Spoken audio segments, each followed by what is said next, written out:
La première chose sur laquelle je veux qu'on réfléchisse ensemble, c'est le travail que j'ai fait moi-même il y a quelques années quand j'ai organisé, cet atelier sur le sens. Je me suis posé la question d'à quel moment j'ai commencé à faire mes premières décisions de sens? À quel moment mes choix ont été motivés par le sens et pourquoi? Et donc c'est la première question que je vous pose ici pour réfléchir en quelques secondes. À quel moment vous avez commencé finalement à faire des choix de sens ou est-ce que vos choix n'ont pas été motivés profondément par le sens? Et dans ce sens-là, je vais vous raconter rapidement mon mon histoire et en remontant au moment où j'étais au lycée. Donc au lycée, j'étais au lycée à Louis-le-Grand, mon deuxième défaut avec HEC.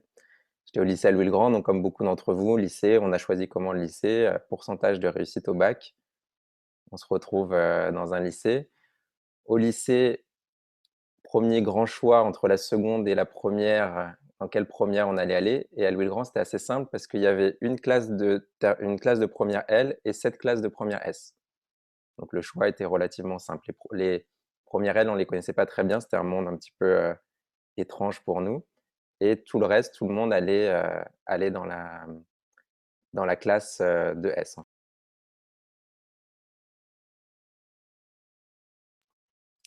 Et donc finalement, donc je me suis retrouvé en première S. Première S, ensuite en terminale. À quel moment ensuite il y avait un autre choix fort à faire, c'est qu'est-ce qu'on va faire après le bac? Et à la fin de Louis-le-Grand, c'était assez simple cette question-là parce que tout le monde allait en prépa scientifique ou en prépa HEC et quelques-uns qui connaissaient déjà leur voie allaient en médecine. Donc en gros, vous aviez le choix entre première S, entre prépa HEC, prépa scientifique et médecine. Comme j'étais bon en maths mais pas très bon en physique, le choix était rapide, prépa HEC. Ensuite, on se retrouve en prépa HEC et là, bah, de toute façon, on ne se pose pas de questions, il vaut mieux pas se poser de questions en prépa et ensuite on se retrouve en école. Et en école, les grands choix qu'on nous propose, marketing, finance et cetera, on n'en avait aucune idée avant, mais on découvre ça en école. Donc je vous raconte cette histoire parce qu'en général, on a tous à peu près la même histoire quand on a fait une école de commerce, qu'on soit rentré d'ailleurs après prépa ou pas après prépa. Et on se rend compte finalement qu'on a fait des choix, mais qui étaient pas des vrais choix, la plupart du temps. On a suivi en fait des rails, on nous a dit qu'il y avait un que c'est les bons élèves allaient dans telle direction, donc on a suivi à un moment donné un certain chemin. Et toute la question qui se pose aujourd'hui, c'est que tout le monde nous dit: «Pensez outside of the box» aujourd'hui. Pensez outside of the box, réalisez-vous, soyez authentique, soyez vous-même. Sauf qu'on nous a jamais appris à faire ça en fait. Donc on a une injonction double. D'une certaine façon, suivez les règles pour avoir du succès, c'est ce qu'on nous a toujours appris jusque-là et aujourd'hui, on nous dit: «Il faut trouver du sens» et forcément, la plupart d'entre nous sommes perdus. On adhère bien sûr à l'idée, trouver du sens, se réaliser, se faire plaisir, qui, serait contre le fait de se réaliser plus profondément. Sauf que jusque-là, tous nos choix, en général, ils ont pas été guidés de cette façon-là. Et donc on a un problème très fondamental en fait à partir du moment où on se pose cette question du sens, on a tous envie, on aspire tous vers du sens, sauf qu'on n'a pas été habitué à se poser la question dans ces termes-là. Donc c'est ça que je vais essayer de vous aider à faire aujourd'hui. On va apporter un certain nombre de réflexions pour pouvoir travailler dans ce sens-là. La bonne nouvelle ou moins bonne nouvelle pour l'ensemble des Français, mais la bonne nouvelle pour nous, c'est qu'on n'est pas les seuls à se poser cette question. On a des études qui montrent que 9 Français sur 10 veulent changer ou ont déjà changé de métier. Je parle pas juste de poste, je parle de métier, 9 Français sur 10. Donc en réalité, la plupart des Français se posent cette question ou se sont posés cette question de sens. Donc déjà, on n'est pas seul, c'est la bonne nouvelle aujourd'hui. Et donc il y a une question, si c'est 9 Français sur 10, c'est qu'il y a une question de structure profonde. Il y a un problème structurel qui n'est pas juste dû à un individu ou à un autre individu. C'est que profondément, nos orientations n'ont pas été faites en fonction de ce qui faisait sens pour nous. Donc, on va se poser 3 questions ensemble. On va passer par trois dimensions. Une, est-ce que je suis à la bonne place aujourd'hui? On va essayer de voir les éléments qui font qu'on peut évaluer ou pas si je dois changer, si je ne dois pas changer et qu'est-ce qui fait que je suis à la bonne place. Deuxième chose, quelles sont les bonnes questions pour avancer? Je vais vous poser beaucoup de questions aujourd'hui. Ensuite, vous aurez du travail à faire chez vous avec ces questions. On pourra commencer à y réfléchir, mais ça ouvrira une réflexion. Et ensuite, quels sont les obstacles à franchir? Parfois, on a les bonnes questions, on commence à avoir les réponses, mais on ne sait pas comment se lancer, comment avancer. Au passage, n'hésitez pas à poser des questions, à allumer votre micro ou à mettre vos questions, dans la partie conversée pour qu'on puisse, échanger sur tous ces sujets. Donc la première chose, suis-je à la bonne place? Et là, je vais vous partager un certain nombre de réflexions, pour savoir si je suis à la bonne place. La première question dans ce sens-là, c'est déjà quand on vous pose la question au quotidien et qu'on vous dit: «Alors toi, tu fais quoi dans la vie?» Et la façon dont vous répondez à cette question est symptomatique, montre de façon profonde des choses sur vous. Si vous répondez à cette question avec enthousiasme ou si vous répondez à cette question, c'est presque un calvaire de répondre à cette question pour vous. Donc, je vais vous partager ici un certain nombre de questions. Partager mon écran.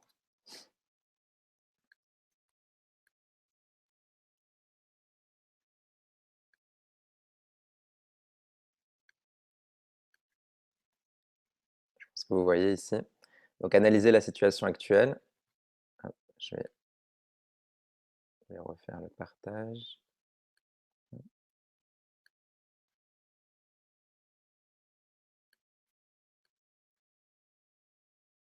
Donc, analyser la situation actuelle. Au fait, tu fais quoi dans la vie? Avec un certain nombre de questions. Suis-je fier de ce que j'ai déjà réalisé? Suis-je heureux de ce qui m'attend? Ai-je du plaisir à aller travailler? Plutôt vendredi soir ou lundi matin, ça c'est caractéristique. Souvent d'un travail, on ne trouve pas complètement de sens. S'il y a une différence énorme pour vous entre vendredi soir, c'est génial, c'est le repos, je me dis: «Tiens, je vais passer 2 jours extraordinaires» et que le lundi matin, c'est très difficile de se remettre en mouvement. C'est un syndrome que beaucoup d'entre nous, ont déjà vécu et souvent qui montre qu'on a peu de sens. Je sens un besoin de changement. Généralement, si on est dans ce genre d'atelier, c'est qu'à un moment donné, il y a un ressenti, il y a une perception qu'on a ce besoin de changement et qu'on n'est pas à la bonne place. Donc cet ensemble, si vous commencez à répondre à ces questions-là, assez naturellement vous vient en général la réponse. C'est pas toujours facile à affronter comme réponse. On ne peut pas toujours tirer les conclusions, mais en réalité, la plupart du temps, c'est relativement simple de voir, de percevoir qu'il y a un manque de sens. On ne dit pas jusqu'à quel point et à quel point il faudra changer, c'est une autre question. Mais il y a un ressenti ici qui implique le fait de commencer à se transformer. En général, avec ces questions simples, on arrive à le percevoir. Christophe Dejour, qui est un psychologue du travail, très reconnu, pose la question de résonance symbolique et il dit la chose suivante. Il dit que la souffrance au travail peut impliquer différentes choses. Peut impliquer de tomber malade et que ce soit extrêmement grave ou au contraire qu'on arrive à la gérer et qu'on arrive à avancer avec. Et qu'est-ce qu'il veut dire par là? Il veut dire que le fait que ce soit dur, ça ne veut pas dire qu'il y ait pas de sens au travail. Si vous voulez réaliser des grandes choses, ça va être difficile toujours. Mais c'est pas cette difficulté. La question, c'est est-ce qu'il y a une résonance? Est-ce que ça a du sens pour vous, ce que vous faites? Du coup, la souffrance au travail sans sens amène des maladies psychosomatiques, psychologiques. Par contre, la souffrance avec du sens, c'est-à-dire si c'est dur, mais que pour vous ça a du sens, que ça vous touche, que ça résonne votre activité pour vous, on peut tout à fait avancer. Donc c'est pas simplement la question de: «Est-ce que c'est dur mon travail ou est-ce que c'est pas difficile?» On peut avoir profondément un travail qui est difficile, qui est exigeant, mais y trouver profondément du sens. Et dans cette notion de résonance symbolique, ce que montre Christophe Dejour, c'est que, une même chose peut résonner différemment chez différentes personnes. Donc vous pouvez avoir un poste de marketing, poste de finance qui va résonner chez une personne, ça a du sens. Donc le problème n'est pas que le marketing ou la finance ait du sens. Le problème, c'est ce que ça résonne chez vous. Ça, c'est la première réflexion. Deuxième réflexion, c'est que très souvent, on confond objectif et sens. Je vous l'ai mis volontairement en anglais ici, objectif et sens, goal and purpose. Parce que dans cette distinction en anglais, on voit vraiment la différence entre les 2 mots. Et souvent, on confond les 2. C'est-à-dire on prend les goals, les objectifs, comme ce qui fait sens. Or, un objectif disparaît au moment où il est atteint. Si j'ai comme objectif, par exemple, de devenir manager, de devenir CEO, de monter mon entreprise, d'acheter une maison, tout ça, c'est un driver, ça m'amène dans une direction pendant un certain temps. Sauf que le problème, c'est que quand j'ai atteint cet objectif, il disparaît. et du coup, ça n'a plus de sens pour moi. Il faut que je retrouve un autre objectif et en général, c'est comme ça qu'on manage les gens. C'est-à-dire qu'on leur dit: «Voilà, tu vas devenir, manager 1, puis manager 2, puis manager 3, puis directeur 1, puis directeur 2, puis directeur 3». On leur pose en permanence des objectifs pour qu'ils aient la sensation d'avoir un sens. Sauf que le sens, c'est autre chose. Le sens, c'est quelque chose de plus profond et qui va vous conduire de façon durable. J'ai noté ici certains sens que j'ai pris dans des coachings que j'ai donnés. Donc vous avez plusieurs ici possibilités. Le sens nous porte sur le long terme, donc rendre heureux, par exemple, les gens qui m'entourent. Ça, c'est quelque chose qui peut me motiver, qui peut me faire avancer sur le long terme. Agir pour de nouvelles prises de conscience pour l'environnement, m'améliorer en apportant de nouvelles choses, prendre soin des êtres qui me sont chers, œuvrer de toutes mes forces pour la paix, changer le monde. Vous pouvez avoir un tas de choses qui vous parlent profondément et c'est ça qu'il va falloir trouver. On va devoir travailler ensemble, se poser les bonnes questions pour aller dans ce qu'il y a de plus profond, le pourquoi vous faites les choses. Pas juste le fait que vous voulez devenir manager. Ça vous mobilise pendant 1 an, pendant 2 ans, mais c'est pas le pourquoi, c'est pas ce qu'il y a derrière. Et dans ce sens-là, pour aller un petit peu plus loin dans la réflexion et après on commencera à se poser les questions ensemble, c'est intéressant de voir que le même pourquoi, la même chose qui profondément peut motiver vos réflexions, peut avoir différents comment, c'est-à-dire peut se matérialiser de différentes façons. Par exemple, j'ai pris ici un exemple d'un pourquoi, œuvrer pour la bonne santé des gens qui m'entourent. Vous observez, vous posez les bonnes questions, vous vous rendez compte que ce qui vous a toujours mobilisé et ce qui vous mobilise le plus, c'est cette question-là. Là, pour vous, la santé des gens autour de vous est essentielle. OK, on a identifié ça. Mais il y a plein de façons de le réaliser. Ça peut se réaliser en devenant un grand médecin, ça peut se réaliser en devenant un chercheur, ça peut se réaliser en étant CEO d'une entreprise de santé. Et c'est pour ça qu'un même sens peut, à différents moments de la vie, se réaliser de différentes façons. Et donc enlevez-vous aussi la pression parfois de trouver absolument le next step, la prochaine étape qui soit parfaite pour vous. De se dire: «Voilà, il faut absolument que maintenant mon prochain job soit le job, qui va être le dernier». C'est pas forcément le cas. Ce qui est important, c'est que vous arriviez à clarifier ce qui est important pour vous et ce que vous puissiez faire votre prochaine étape en direction de ce qui fait sens. Et pas forcément qu'à 100 vous ayez trouvé que ça change plus jamais. Parce que ça peut changer à différents moments. Dans mon cas, j'ai arrêté l'histoire tout à l'heure quand je suis rentré en école.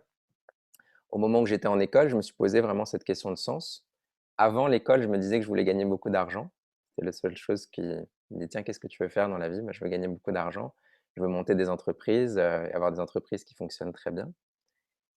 Et après, en fait, à partir du moment où je me suis posé cette question de façon plus profonde, m'est venue l'idée, dans mon cas, de changer le monde. C'était ce qui faisait sens pour moi quand j'étais en école. Je ne peux pas très bien vous dire pourquoi j'ai eu cette phrase qui me venait, mais c'est la phrase qui me venait: «J'ai envie de changer le monde». Et je passais des heures et des heures à me dire: «OK, qu'est-ce que je vais essayer de changer dans le monde?» Et ben, ça a pris différentes formes à différents moments de ma vie. J'ai commencé le tout début de ma carrière en microfinance, donc dans l'humanitaire. Et à ce moment-là, ça faisait beaucoup de sens pour moi et j'aurais pu continuer dans cette direction. Et aujourd'hui, comme je l'ai dit, depuis plus de 10 ans, je travaille dans la formation. Ça paraît 2 choses complètement différentes si on dit humanitaire et formation. J'ai un centre de formation dans le 8e arrondissement à Paris. Donc entre faire de l'humanitaire, être, je m'imaginais, j'ai fait une mission humanitaire au Bénin, donc être par exemple au Bénin au quotidien avec des gens qui en ont besoin et d'être, dans le 8e à donner des formations à des cadres dirigeants. Oui, on a l'impression qu'en termes de sens, c'est complètement opposé. En réalité, ça réalisait exactement le même sens derrière. Je voulais avoir un impact sur le monde et cet impact, il est passé par différentes façons, différents comment. Donc, vous pouvez avoir un même pourquoi qui va se réaliser à travers différents comment.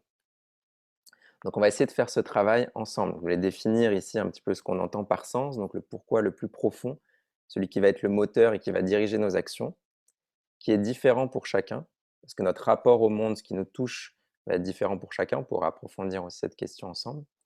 Et donc, on va essayer de se poser les bonnes questions pour pouvoir avancer. Et donc, la première question qu'il faut se poser quand on cherche du sens, c'est la question la plus simple. Et la question la plus simple, c'est: qu'est-ce que vous aimez? Tous les bons choix que vous avez faits dans votre vie et tous ceux que vous faites qui sont pertinents au quotidien sont basés sur cette question-là. Si vous voulez choisir entre 2 voitures, la meilleure façon de choisir, c'est de vous demander quelle voiture vous aimez le plus. Si vous voulez choisir entre 2 maisons, la meilleure façon, c'est de vous dire quelle maison vous aimez le plus. Si vous voulez choisir normalement un conjoint, l'idéal, c'est de vous poser la question de quelle personne vous aimez. Donc nos choix, en général, sont fondés sur cette question profonde. Et quand il y a d'autres éléments qui viennent perturber cette question-là, en général, les choix ne sont pas idéaux pour nous. Si c'est pas la question de ce qu'on aime qui nous motive, mais c'est par exemple la vie des autres, je vais acheter une voiture parce que ça fait bien socialement.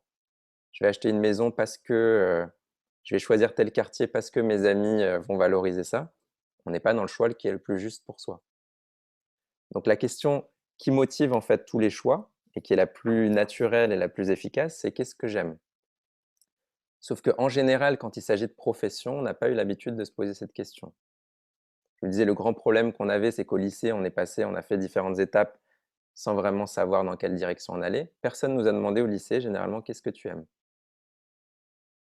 On nous a demandé: «Dans quelle matière tu es bon?» «Ah, tu es bon en maths, tu es bon en histoire, tu es bon en éco, tu es bon en français, ben, tu vas aller dans telle direction». Sauf que c'est complètement différent. Vous pouvez être très bon en maths, ça ne veut pas dire que vous voulez être mathématicien. Vous pouvez être très bon en piano, ça ne veut pas dire que vous voulez être pianiste. Par contre, la question, c'est: qu'est-ce que vous aimez? Donc on va prendre quelques minutes pour essayer de répondre à cette question et je vous ai mis cette question sous plusieurs formes. Je vais vous montrer ici, je vais partager à nouveau mon écran. Ce «qu'est-ce que j'aime?» je peux le traduire pour vous aider ici de plusieurs façons différentes. Qu'est-ce qui me fait vibrer? Quels sont mes loisirs? Le loisir est intéressant parce qu'en général, vous ne le faites pas avec un objectif particulier. Vous attendez rien de particulier d'un loisir. Donc comme vous attendez rien de particulier, généralement, ça vient de vous. À nouveau, le choix a pu être biaisé, c'est vos parents qui ont choisi vos loisirs pour vous. Mais quand c'est venu de vous, ça nous renseigne de façon profonde sur qui vous êtes. Donc qu'est-ce que j'aime? Qu'est-ce qui me fait vibrer? Quels sont mes loisirs? Qu'est-ce qui me passionne? Qu'est-ce que je fais par pur plaisir? Parfois, au niveau professionnel aussi, on fait quelque chose sans être rémunéré. C'est un excellent signe, c'est intéressant. Qu'est-ce que j'ai aimé comme étudiant? Qu'est-ce que j'ai aimé dans mes jobs? Donc à nouveau, la question la plus profonde, c'est: qu'est-ce que j'aime? Et je vous laisse ici 1 minute pour commencer à réfléchir là-dessus. Bien sûr, vous pourrez passer des heures derrière à réfléchir à cette question. Et pour que vous compreniez la mécanique et que vous puissiez me poser éventuellement des questions sur la façon de répondre à ces questions. Donc je vous laisse 1 minute ici pour commencer à répondre à ça. Commencez à mettre ce qui vous vient sans trop réfléchir. Ce que j'aime, j'aime ces différentes choses. On va commencer à recueillir de l'information. 1 minute pour travailler là-dessus.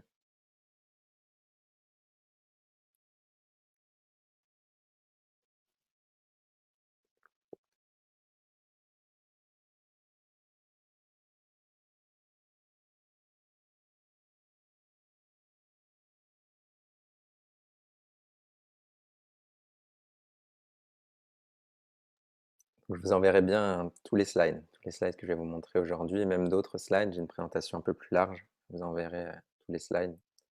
Vous n'êtes pas obligé de tout prendre en note. Vous pouvez photographier certains si vous voulez. Vous aurez ensuite tous les slides.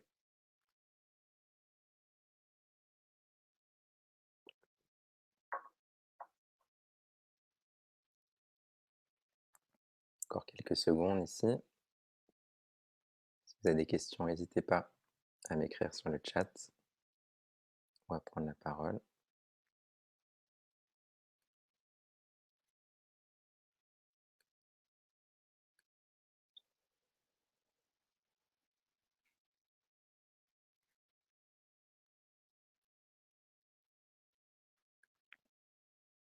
Très bien.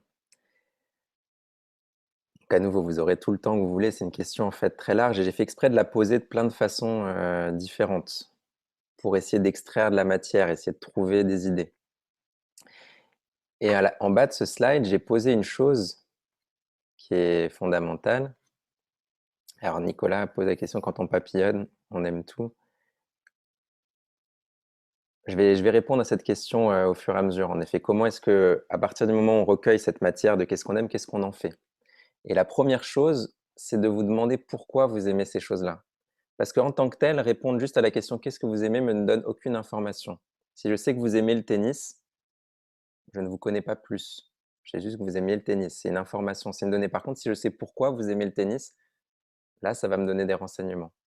On peut aimer le tennis parce qu'on aime rencontrer ses amis quand on joue le soir.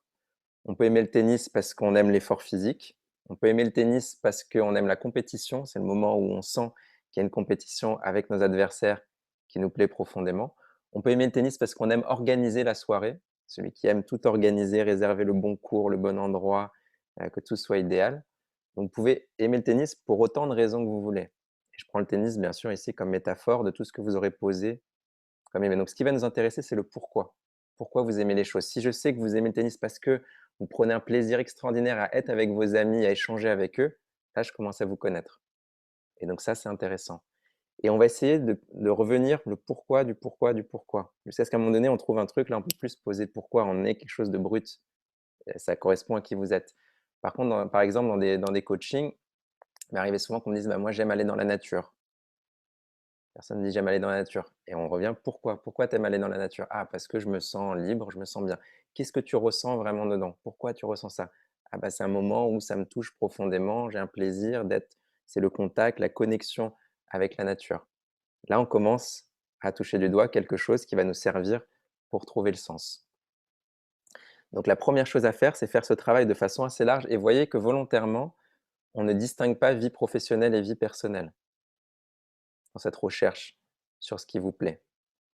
Si vous aimez profondément, vous avez une passion profonde, elle nous renseigne sur qui vous êtes. Ça ne veut pas dire que vous allez faire de cette passion votre métier. Parfois, c'est le cas. Si vous ne pouvez pas vivre sans, le critère pour est-ce que ma passion doit devenir mon métier, c'est ce que je ne peux pas vivre sans. Pour le peintre, il ne se pose même pas la question. Il ne conçoit pas la vie sans peindre. Le saxophoniste ou le violoniste, il ne conçoit pas sa vie sans jouer du violon toute la journée. Si c'est à ce niveau-là de force pour vous, votre passion, il faut aller dans cette direction. Mais dans la plupart des cas, ce n'est pas le cas. La plupart des cas, à notre niveau d'expérience, et cetera, c'est pas le cas. Par contre, en termes de métaphore, je veux devenir d'une certaine façon pianiste ou je veux devenir joueur de tennis dans la métaphore. C'est-à-dire, qu'est-ce que j'y trouve ici? Et ça, je peux le retrouver dans mon travail, généralement. Donc, on vise pas forcément de prendre une passion et de la rendre un travail, mais de rendre notre travail passionnant. Et pour rendre notre travail passionnant, ce qui vous touche est en général la même chose. Ce qui vous a touché dans votre travail, ce qui vous a plu profondément quand vous étiez étudiant, dans vos différentes expériences professionnelles, ou ce qui vous plaît dans la vie perso, généralement, si on revient au pourquoi, du pourquoi, du pourquoi, les choses convergent et là, on commence à trouver du sens. Et là, on a des choses solides pour derrière se projeter. Je vais vous donner un exemple d'une autre personne que j'ai coachée qui a 35-40 ans, diplômée d'école de commerce aussi, et elle a hérité de l'entreprise familiale. Elle a fait les différents échelons dans l'entreprise familiale, elle est devenue CEO de l'entreprise familiale. Et une question que je lui ai posée, même si sa demande n'était pas une question de sens, mais dans la plupart des accompagnements, la question de sens va surgir à un moment donné, je lui ai posé la question suivante: si tu n'étais pas CEO, qu'est-ce que tu aurais aimé faire? Et là, elle m'a répondu: bah, moi, j'étais littéraire avant de rentrer en école de commerce. J'avais fait prépa Cagnes Hippocagne. Et ce que j'aurais voulu faire, c'est écrivain ou danseuse. Elle dit: j'aurais voulu être écrivain ou danseuse. Et donc, qu'est-ce qu'on en fait de cette information? Elle est CEO et elle est bien en fait là où elle est. Elle a plein de choses à réaliser et la question n'est pas de devenir ni écrivain ni danseuse. Par contre, la question c'est pourquoi? Pourquoi tu aurais voulu être écrivain? Pourquoi tu aurais voulu être danseuse? Et là, on est arrivé à l'idée la plus profonde pour elle, c'était la créativité. C'était le moment où elle pouvait créer quelque chose qui la réalisait de façon profonde. Et du coup, comme CEO, c'est ça qu'elle fait aujourd'hui. Comme elle a une entreprise de joaillerie, au lieu de faire un certain nombre de tâches, elle a orienté ses propres tâches vers le fait d'être dans la création, de travailler avec des artistes. Elle a lancé une nouvelle collection qui n'avait jamais été faite dans la joaillerie, travaillé avec un artiste qui avait fait un tableau extraordinaire. Du tableau, ils ont fait naître toute une collection de, de bijoux. C'est quelque chose qui n'avait jamais été fait, de joindre profondément monde artistique et monde de la joaillerie de cette façon-là, comme ils l'ont fait, ça n'avait jamais été fait. Et ça, c'est venu de cette réflexion profonde sur ce qui faisait sens pour elle. Donc, vous voyez que la passion nous renseigne de façon profonde sur ce qui vous touche, et ça va pouvoir être amené dans notre réflexion en termes de sens. Donc, la première question, la plus importante, et vous pouvez vous poser cette question de 1000 façons différentes, c'est de recueillir le plus d'informations possible sur ce qui vous touche, ce qui vous fait vibrer, ce qui vous parle. Ensuite, deuxième grande question pour vous aider à réfléchir. Il y a ce qui me touche, ce qui me parle, ce que j'aime faire, et il y a ce que j'aime apporter aux autres. Donc, qu'est-ce que j'apporte? Et la deuxième grande question que je vais vous poser ici. Je vais vous partager à nouveau les questions pour vous aider à réfléchir. Donc, qu'est-ce que j'apporte à moi et aux autres? Quelle est cette notion à un moment donné de qu'est-ce que je donne? Vous voyez qu'il y a les deux dimensions. Le premier, ce que j'aime faire, c'est plutôt qu'est-ce que je reçois, qu'est-ce qui me parle à l'intérieur, et dans un second temps, en lien avec l'extérieur. il y en a pas forcément un qui est égoïste et l'autre qui est généreux. C'est pas forcément cette question-là. Ça se place à un autre niveau. Le musicien, pour lui, c'est le moment où il joue qu'il réalise, c'est ce qu'il aime faire, peu importe dans quel cadre. Mais ça ne veut pas dire qu'il va pas pouvoir être généreux avec ça dans un second temps. Mais la dynamique est différente. Donc on peut avoir un sens qui est pour soi plus vers ce qu'on aime et on peut avoir un sens qui est plus vers ce qu'on apporte aux autres.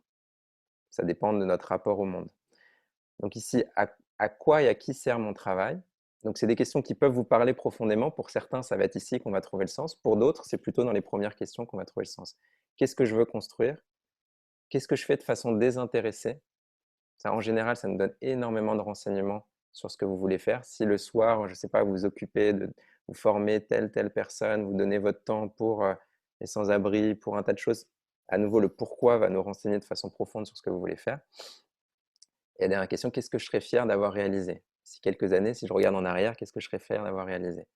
Donc, je vous laisse à nouveau 1 minute pour réfléchir sur cette question.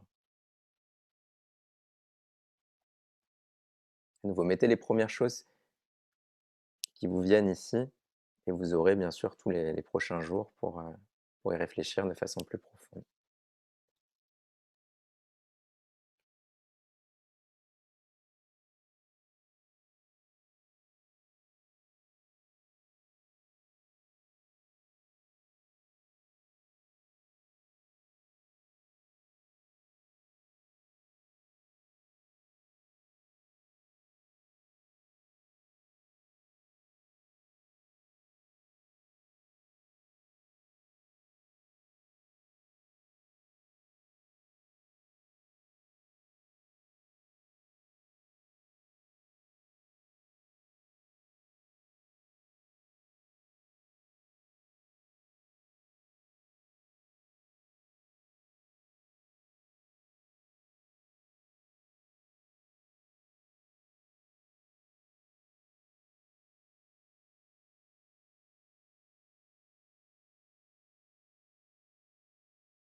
Très bien, donc à nouveau, vous aurez tout le temps que vous voulez pour continuer cette réflexion, l'approfondir. Je vous donne vraiment les bases qui vont permettre de travailler dans les prochaines semaines et les prochains mois.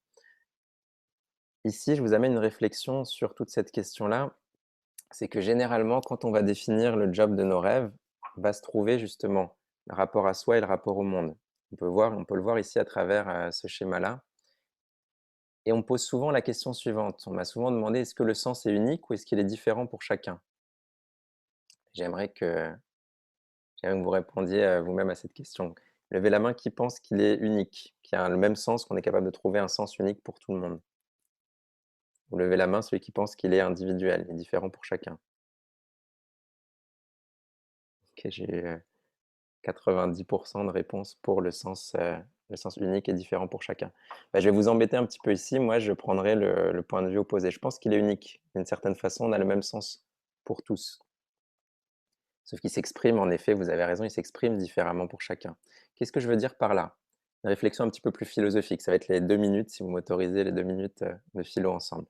Si on se demande quel est le sens d'une plante, on regarde une plante, quel est son sens dans la vie? On réfléchit, on regarde la plante, on dit quel est son sens. Et ben, si on se concentre sur la plante, ce qu'elle va nous expliquer, c'est que son sens pour elle, exactement comme l'a mis Johanna, c'est grandir. C'est grandir, c'est vivre, c'est recevoir de la lumière, c'est puiser dans la terre qu'on lui offre, c'est vivre tout simplement. Donc pourquoi c'est difficile de se demander quel est le sens de la vie? C'est que le sens de la vie, c'est la vie elle-même. Comme tout art d'ailleurs, on définit la danse par les mouvements qui n'ont comme objectif que de danser. En général, on fait des mouvements pour attraper quelque chose, tous nos mouvements ont une utilité. Ah, dans la danse, dans l'art, le mouvement se fait pour le mouvement. Et la vie, en réalité, se fait pour vivre. Donc on peut définir le sens de manière large. Là, je m'engage un petit peu philosophiquement, vous pouvez avoir une autre opinion, mais le sens, d'une certaine façon, c'est vivre. Le sens de la vie, c'est vivre. Donc c'est pour ça que c'est difficile de le définir. Le sens de la vie, c'est vivre, c'est grandir, c'est exprimer de façon pleinement la vie à l'intérieur de nous. Donc on pourrait dire qu'il y a un sens qui est le même pour tout le monde. Sauf que cette question d'expression de la vie profonde, pleine expression de la vie, va être différente pour chacun parce qu'on a tous une personnalité différente et des expériences différentes, une éducation différente. Et c'est ça qu'il faut aller chercher. Il faut aller chercher ce que ça signifie pour vous que grandir, que vivre pleinement. Et c'est là, en effet, que on peut avoir les différentes dimensions que je vous ai partagées dans le slide d'avant. le rapport entre moi et le monde. Grandir, pour moi, ça signifie quoi? Bah, pour certains, ça va se situer plus au niveau des actions qu'on fait. Donc exemple, le violoniste, pour lui, c'est jouer au violon, mais pour vous, ça peut être, je sais pas, pour celui qui aime la finance, c'est être dans les chiffres de la finance. C'est ça qui lui plaît, c'est ça qui plaît à cette personne. Ça peut être au niveau de mon équipe. J'ai besoin d'avoir une équipe qui partage les mêmes valeurs que moi. Ça peut être au niveau de l'organisation et du secteur dans lequel je travaille, ou ça peut être sur mon impact sur le monde. Et donc ces différents éléments vont nous aider à poser des critères de job idéal. Et à nouveau, l'idée, c'est pas d'avoir un jugement sur soi ou sur les autres, c'est de se connaître davantage. Et c'est pas un problème que nos actions soient au cœur de ce qui fait sens ou que le monde soit au cœur de ce qui fait sens. Et généralement, quand on arrive à des conclusions, on pense que, on pense que les autres ont les mêmes conclusions. Ça m'est arrivé souvent dans des ateliers sur le sens qu'on me dise mais finalement c'est pas pour tout le monde le fait de vouloir changer le monde. Non, c'est pas pour tout le monde, c'est votre sensibilité. Mais si vous pensez que tout le monde pense comme vous, c'est bon signe. Si dans votre tête c'est universel, ça veut dire que ça vous parle de façon très profonde. Et une autre question que vous pouvez vous poser dans ce sens-là, et je vous mets le slide après, c'est la question bonus ici, d'une certaine façon. La question bonus, c'est quelles sont les personnes que j'admire. La question la plus importante, c'est qu'est-ce que vous aimez. Une fois que vous avez répondu à cette question, vous avez tout en fait. Qu'est-ce que vous aimez pour vous et qu'est-ce que vous aimez donner. Mais si vous posez on peut avoir, parfois on manque de matière, on ne sait pas encore comment avancer, donc on peut se poser des questions annexes qui vont nous aider à avoir plus d'informations. Et cette question fonctionne parfois très très bien. Qui sont les personnes que j'admire? Donc, vous pouvez répondre à cette question. Qui est la personne que vous admirez le plus? Et quels sont ses attributs principaux? Parce que ce qui nous intéresse à nouveau, comme ce que vous aimez, c'est pas qui vous admirez, c'est pourquoi vous l'admirez. Donc si vous imaginez que cette personne, elle a un impact sur le monde, si vous imaginez que cette personne, elle est proche des gens qui l'entourent, peu importe ce que vous projetez dans cette personne-là, ce que vous y projetez nous renseigne de façon profonde sur qui vous êtes. Donc cette question de qui on admire, elle est très intéressante parce que généralement, les gens que vous admirez ont un sens très proche du vôtre. Donc si vous me dites: «Cette personne, je l'admire parce que ça et ça», en général, c'est ce que vous voulez devenir.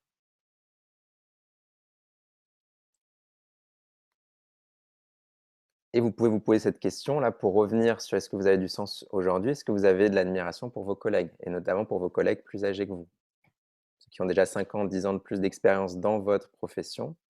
Est-ce qu'il y a une admiration profonde de ces collègues? Est-ce que vous voulez devenir comme ils sont aujourd'hui? Si la réponse est non de façon forte et catégorique, en général, vous n'êtes pas à la bonne place. Parce que qu'on le veuille ou non, on avance en direction des gens qui nous entourent, d'une certaine façon, en termes de valeurs, en termes de compte en banque d'un côté, oui, mais en termes de plein d'autres choses aussi en même temps. Il ne faut pas se leurrer en se disant: «Non, moi je prends dans ce métier que ce qui m'arrange». C'est qu'on avance dans la même direction que les personnes qui nous entourent. Donc s'il n'y a pas d'admiration profonde pour les gens qui ont 5 ans, 10 ans, 15 ans de plus que vous dans votre métier, généralement, je sais que c'est pas très agréable la réflexion que je viens de faire ici, mais généralement, on n'est pas à la bonne place. Donc là, vous avez les questions pour démarrer, vous avez les clés. Et la question après, alors j'ai une question ici. En vieillissant, c'est de plus en plus compliqué de trouver quelqu'un qu'on admire au travail. Si on est déjà en fin de carrière, c'est moins grave parce qu'on a déjà construit un certain nombre de choses. Ce qui est problématique, c'est quand on regarde les gens qui sont dans l'étape après nous et que l'étape après nous ne nous plaît pas. Donc c'est moins impactant si on est déjà en fin de carrière et qu'on regarde en arrière, qu'on regarde autour de nous, on a déjà construit un certain nombre de choses. Malgré tout, la réflexion reste valide. J'ai déjà accompagné en coaching des gens de 30 ans, de 40, de 50, de 60, de 65 ans. Parce qu'à 65 ans, c'est aussi le moment parfois de se dire: «OK, maintenant j'ai plus rien à prouver, j'ai déjà tout construit. Ce que j'avais à construire, bah, ça peut être le moment de me dire: "Je vais faire vraiment ce que j'aime de façon profonde"». Bien sûr, on peut se poser la question avant, mais ma remarque justement, c'est qu'en général, on se pose la question un peu de la même façon quand on cherche du sens, à 30 ans, à 50 ou à 60. Parce que finalement, on veut aller vers soi, on veut aller vers ce qui nous parle de façon profonde. Donc maintenant que je vous ai expliqué un peu la méthodologie pour recueillir de l'information, la question c'est qu'est-ce que je fais avec cette information? Et à partir de là, ce que je cherche à faire, c'est de construire un tableau de sens. C'est-à-dire j'ai mes différents éléments et je vais revenir au pourquoi du pourquoi du pourquoi et je vais essayer de relier des choses et trouver comme des pépites en fait. Il y a des choses où vous les racontez et on sent qu'elles sont très importantes pour vous. Bah, c'est trouver ce qui brille, trouver ces pépites et les rejoindre. Et là, à nouveau, c'est creuser dans le pourquoi du pourquoi. C'est cette qualité de travail qui va faire la différence. Je me suis fait une remarque dernièrement, la semaine dernière, dans une personne que je coachais sur le sens, c'est qu'elle m'a, en amont de la séance qu'on allait faire ensemble, elle m'a envoyé la réponse à toutes les questions que j'ai posées dans l'atelier. Elle a écrit toutes les réponses. Et j'ai reçu ces réponses à l'avance. Mais je vais vous dire une chose, quand j'ai lu toutes ces réponses-là, je n'avais aucune idée de quel était son sens. Par contre, quand elle me l'a raconté, là, ça change tout. C'est-à-dire que ce n'est pas les données elles-mêmes. Vous pouvez lister les réponses de ces questions. Ce n'est pas les données elles-mêmes qui vont éclairer immédiatement sur le sens. C'est ce qui vous touche, c'est la façon dont vous racontez l'histoire. Parfois, vous racontez un certain nombre de choses. Je ne sais pas si vous avez déjà remarqué, quand on parle à quelqu'un, on se souvient que de quelques éléments. Sur une heure de conversation, il y a quelques éléments qui nous ont marqués. Bah, généralement, ces quelques éléments qui nous ont marqués, c'est le moment où ça vibrait davantage, où c'était plus fort, où c'était plus intense. Et c'est ça qu'on va essayer de chercher. Donc, on a une masse d'informations qu'on collecte au départ, et on va essayer de trouver ce qui brille d'une certaine façon, ce qui vous parle profondément. L'histoire que quand vous racontez à vos amis, vous parlez de, je sais pas, la dernière sortie que vous avez faite, et ça vous mobilise de façon profonde. C'est pas juste, ah ok, j'ai aimé travailler en environnement multiculturel, j'ai aimé, comme vous lisez parfois les CV LinkedIn, vous lisez la présentation LinkedIn et ça vous a pas touché une seconde.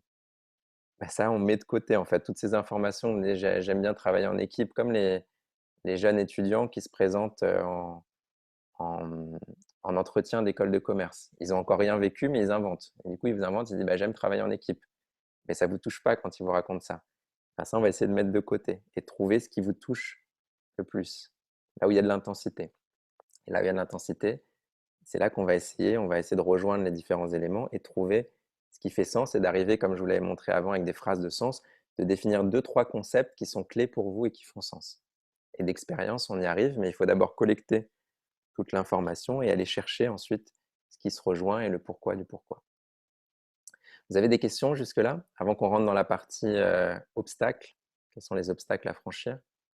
Ça vous paraît clair, cette façon de recueillir l'information? J'avais une question, je vous laisse écrire vos questions dans le chat. J'avais une question, quand on papillonne et qu'on aime tout, Nicolas posait cette question. Bah, c'est exactement la recherche que je vais faire ici. Ok, je papillonne, mais qu'est-ce qui reste? Le pourquoi je vais vers différentes choses. Qu'est-ce qu'il y a derrière? Donc c'est à nouveau en revenant dans le pourquoi et en essayant de relier les éléments, que même si on a fait beaucoup de choses et qu'on a beaucoup papillonné, il y avait en général des constantes. Il y avait quelque chose qu'on trouvait derrière. Ok, merci Chavo pour dire que c'était très clair jusque-là. Donc, une réflexion maintenant intéressante, c'est que je vous ai livré donc ces questions, ces questions d'où elles sont venues? Elles sont venues de l'expérience en fait, des années de coaching et d'accompagnement et d'arriver à l'essentiel finalement, poser les questions qui sont les plus fondamentales. Parfois, il suffit de se poser des questions simples pour trouver les réponses. Ça m'est arrivé très souvent d'avoir des gens qui se sentaient perdus, ça faisait 6 mois, 1 an qu'ils étaient en recherche de sens. Et en se posant les questions simples, en osant répondre à ces questions, on arrivait à des résultats excellents. Mais je vais vous dire une chose qui est très importante à faire, c'est de ne pas amener le rationnel ou l'émotionnel au moment où vous répondez à ces questions-là. De ne pas trop réfléchir.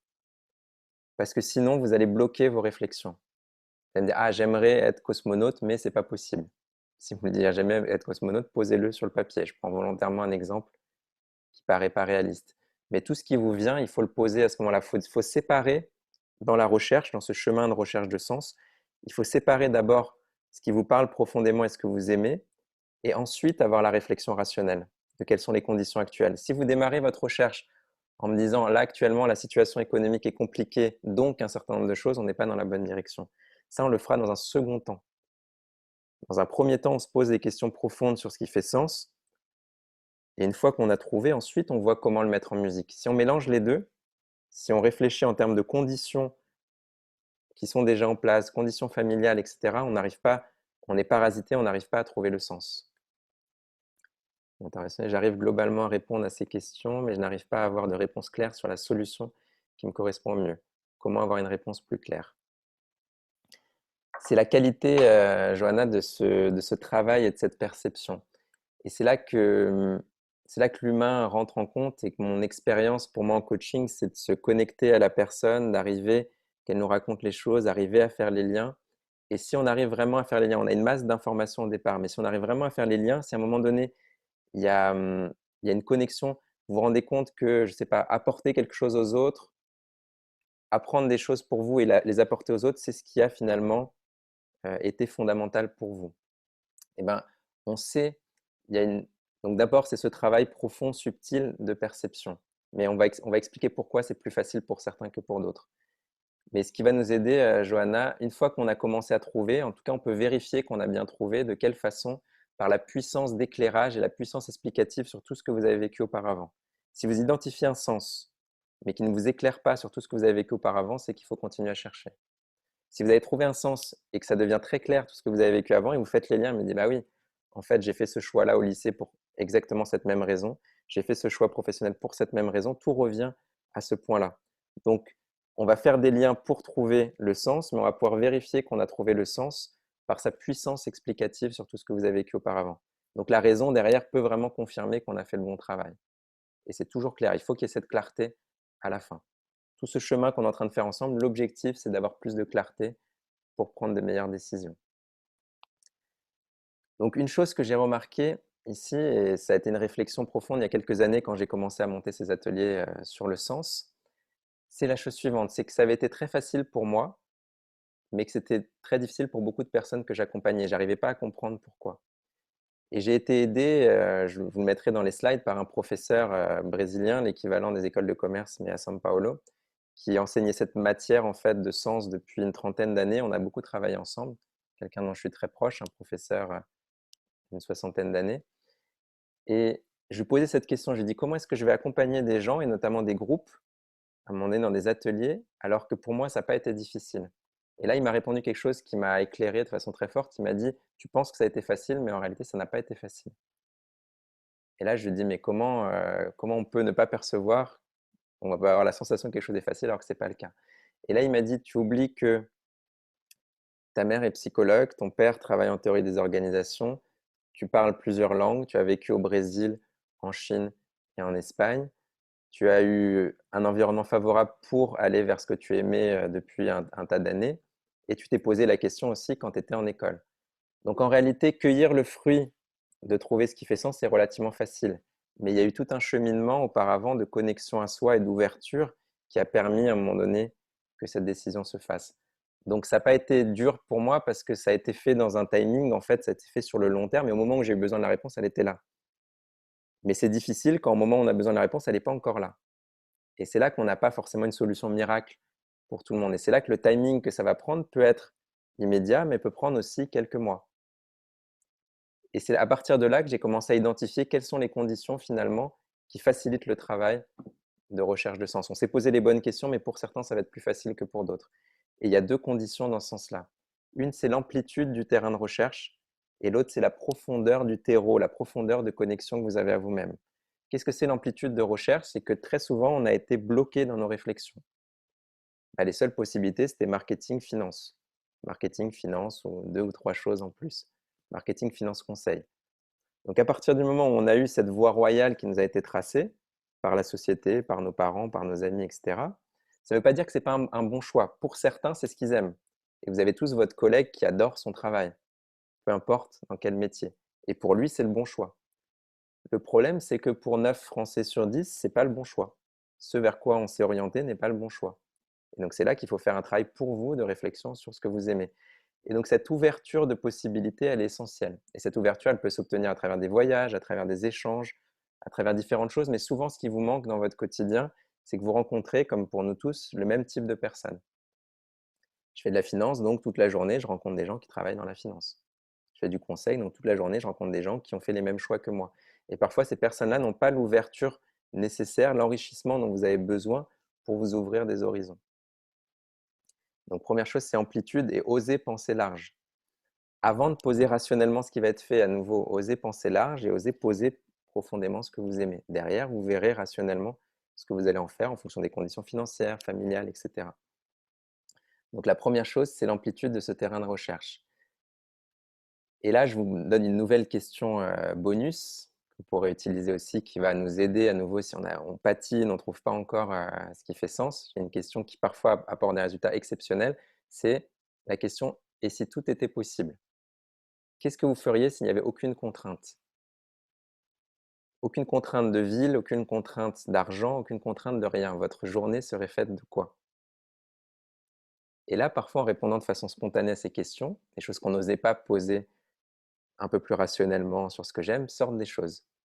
Et là, certains me disent: «Bah, je serai au Canada, je monterai une entreprise de design et cetera, je ferai telle chose, je me reposerai déjà la moitié de la journée, je travaillerai l'autre moitié de la journée». Pose un tas de choses qui sont des désirs profonds et en général, ça m'est arrivé parfois dans certains coachings que la personne pose exactement son projet idéal et que ce soit vraiment la réponse, juste avec cette question. Mais la plupart du temps, c'est une métaphore à nouveau de ce qu'on aimerait faire. C'est-à-dire la question va être toujours la même, c'est pourquoi tu aimerais faire ça? Pourquoi tu aimerais être dans les îles Canaries et vivre telle chose? Ah bah, je me sentirais proche de moi, j'aurais du temps pour les autres et à nouveau le pourquoi va enrichir notre réflexion. Vous voyez que la mécanique est toujours la même. Qu'est-ce que je désire profondément? Qu'est-ce que j'aime? Et on se pose la question de plein de façons différentes et en revenant au pourquoi, on trouve le sens. Donc ça, c'était la question, bonus et si tout était possible? Et parfois elle est excellente en termes de résultats. Et l'autre dimension, c'est la profondeur de recherche, la qualité de connexion à soi. Et ça, c'est un petit peu plus subtil à comprendre. Certaines personnes sont très connectées à leurs désirs. Ils ont eu l'habitude de les exprimer, de les vivre de façon profonde. Ce n'est pas toujours le cas quand on a fait une école de commerce. Si je donne ce même atelier dans un autre environnement, les gens qui ont plus d'ouverture en termes de choix, de carrière, parfois sont plus proches de leurs désirs. Une caractéristique en général des écoles de commerce, c'est qu'on a quand même suivi un certain moule. Et donc cette connexion à soi, elle est un petit peu plus difficile et je vais vous donner les éléments qui sont clés pour la connexion à soi. C'est la façon dont on se ressent au quotidien. Qu'est-ce que je veux dire par là? On sait tous ce que c'est que de ne pas être connecté à soi et pas être connecté à soi en général correspond à des moments où on est fatigué, des moments où on est émotionnellement instable, on est stressé par exemple, on est anxieux, on est stressé et des moments où on est dispersé mentalement. Donc il y a tout un environnement qui parfois est construit au niveau de notre travail au quotidien qui fait qu'on n'arrive pas à se connecter à soi. Et donc parfois les gens me demandent: «Ah, je fais cette recherche de sens, est-ce qu'il faut que j'arrête de travailler? Est-ce qu'il faut que je parte en vacances?» Et la réponse est pas forcément. La question c'est comment vous vous sentez? Si vous arrivez à créer les conditions au quotidien pour vous sentir profondément bien, vous êtes en mesure de faire ce travail même en continuant à travailler de façon très intense. La question c'est de se sentir en vacances, c'est pas forcément d'être en vacances, c'est qu'il y ait des moments où vous êtes détendu, il y a des moments où vous êtes relâché, des moments où vous êtes les meilleures intuitions, les meilleurs moments vraiment où on voit clair, c'est parfois quand on est en train de marcher dans un parc ou quand on est sous la douche ou dans différents moments de décontraction, de détente. Donc ce qui est intéressant, c'est quand il y a forte stimulation au quotidien et décontraction, détente et on a profondément besoin de ça pour trouver le sens. Il y a une question de connexion à soi et cet éclairage de connexion à soi dépend de l'état dans lequel vous êtes. Donc si vous êtes dans un état de tension permanente, vous n'êtes pas dans le moment idéal pour trouver le sens. Mais si vous êtes dans un moment uniquement de décontraction, si vous passez 3 mois par exemple en vacances ou 6 mois à chercher du sens sans rien faire, c'est pas le moment idéal non plus. Il faut un équilibre entre les 2, stimulation, mouvement et ouverture et détente. Quand on a les 2, en général, c'est efficace. Donc parfois, vous passez 1 mois en vacances et vous n'avez rien trouvé. Par contre, le moment où vous vous sentez en vacances, où vous êtes détendu, dans le quotidien, lui, va être très efficace. Je trouve du sens à travailler en équipe car j'aime partager, confronter mes idées. Est-ce que je me trompe? Pas du tout, c'est Anne-Cécile, c'est un des éléments que vous pouvez poser. On pose déjà cet élément, mais à nouveau, il va en falloir d'autres. Et la question que je poserai ici, ok, c'est pourquoi, à nouveau. Qu'est-ce qu'on aime dans le fait de partager ses idées? Qu'est-ce qui fait vibrer? Qu'est-ce qui touche derrière? Parce que ça peut être pour plein de raisons différentes. Et c'est à nouveau à chaque fois en revenant dans le pourquoi, du pourquoi, qu'on va trouver vraiment ce qui est solide et ce qui tient au fur et à mesure des années. Donc l'idée, ça va être de créer les conditions fertiles en fait. Et ces conditions fertiles, à nouveau, ouverture et connexion à soi. Mon idée aujourd'hui, dans cette heure qu'on avait ensemble, c'est de vous apporter à nouveau les meilleures questions. Et vous avez vu qu'elles sont très simples, mais c'est par cette simplicité parfois qu'on a la puissance et l'efficacité d'une méthode. C'est pas forcément en ayant 10 000 réflexions. C'est pas un chemin rationnel ou trop rationnel qu'il faut vous faire. J'ai énormément de personnes qui viennent me voir en coaching et qui me disent: «Ça fait 6 mois que j'ai fait bilan de compétences, et cetera. Et la conclusion du bilan de compétences, c'est que je devais travailler dans le marketing. Sauf que la seule chose dont je suis sûr, c'est que je ne veux pas travailler en marketing. Donc parfois, en faisant A plus B plus C plus D, on ne trouve pas la réponse. Par contre, en se connectant de façon plus vraiment vers le plaisir, le désir et des choses très simples, on peut avoir des résultats excellents. C'est mon expérience de personnes qui se sentaient perdues et qui, effectivement, me disaient, tiens, je me sentais perdu, mais voilà, avec ces questions simples, de s'y confronter, d'oser y répondre, on arrive à trouver d'excellentes réponses. Et à nouveau, c'est pas garanti qu'on trouve tout de suite parce qu'il y a cette question de temporalité vis-à-vis de la maturité de votre réflexion. Et là, parfois, il faut créer un certain nombre de conditions en place pour que ce soit efficace. Qu'est-ce que je vous propose ici pour aller plus loin? Comme vous l'avez compris, je vous ai donné ici tous les outils. Il n'y a vraiment rien caché de tout ce que je fais en coaching. Je vous ai donné vraiment tous les outils pour que vous puissiez faire ce travail. Mais bien sûr, derrière ce travail-là, il y a une dimension humaine. Et c'est ça que je peux vous apporter éventuellement si vous le souhaitez, accompagner en coaching. J'ai un coaching qui se fait en 4 séances. Et à travers ces 4 séances, on passe justement d'abord de construire le tableau de sens ensemble et de vous aider justement à trouver la profondeur, de vous aider à trouver ce qui vibre. Dans la deuxième séance, on arrive à faire les liens. En général, en 2 séances, on arrive à finaliser ce travail-là, de trouver ce qui vous parle le plus et ce qui se connecte. Et donc de trouver 2-3 concepts qui vont vous permettre de donner le sens. Dans une troisième séance, ensuite, on définit ensemble quel est votre job idéal. De trouver les critères. Et à nouveau, je vous ai donné aussi les outils. C'est de se poser la question pour moi, pour mes équipes, pour les équipes qui m'entourent, pour l'organisation, pour le monde.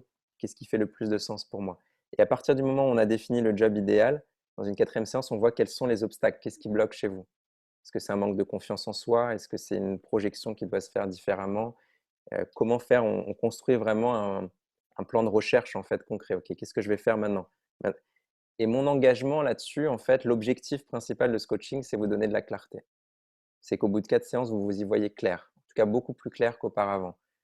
Je ne peux pas vous garantir que vous aurez trouvé un job au bout de 4 séances. Par contre, je peux vous garantir qu'en 4 séances, vous saurez ce que vous voulez chercher, sauf si dans certains cas, il y a besoin d'un peu plus de maturation. Mais en tout cas, ce qui est sûr, c'est qu'en 4 séances, on arrive à voir clair. On arrive à savoir où on va. Et c'est ça vraiment l'apport qu'on peut avoir ensemble. Dans ce sens-là, j'ai bien sûr, sur ces questions-là, beaucoup de demandes actuellement parce qu'on est dans un moment spécifique, donc j'ai un temps limité, mais je vais prendre, au maximum 5 personnes nouvelles pour commencer un coaching tout de suite. S'il y a d'autres personnes qui sont intéressées de commencer plus tard, on pourra aussi commencer plus tard, mais là, tout de suite, j'ouvre la possibilité de faire, 5 nouveaux coachings. Je vais vous mettre dans la partie du chat, un rendez-vous de 30 minutes. On prend un premier rendez-vous offert pour percevoir votre problématique, voir si je peux faire quelque chose pour vous. Et à la suite de cette demi-heure, je m'engage ou pas avec vous, de dire: «OK, là, ce que vous me posez ici, je suis capable de le traiter et on va le traiter de façon, efficace, en 4 séances». Donc vous avez le lien ici dans le chat, le lien Calendly. Vous pouvez aller dans le chat et cliquer dessus. On prend un rendez-vous d'une demi-heure dans mon agenda et on discute, voilà, de savoir où vous en êtes et que je puisse vous dire, de façon claire: «OK, je m'engage et on peut faire ce travail ensemble si j'ai la certitude que je vais vous apporter, cette clarté». Très bien, c'était un grand plaisir de commencer à faire vos connaissances à travers la vidéo et j'espère que je vous ai apporté des éléments qui vont vous permettre d'avancer. Je reste encore, là dans les minutes qui suivent, vous pouvez me poser toutes vos questions, on peut continuer à échanger, mais en tout cas, merci beaucoup, pour votre attention.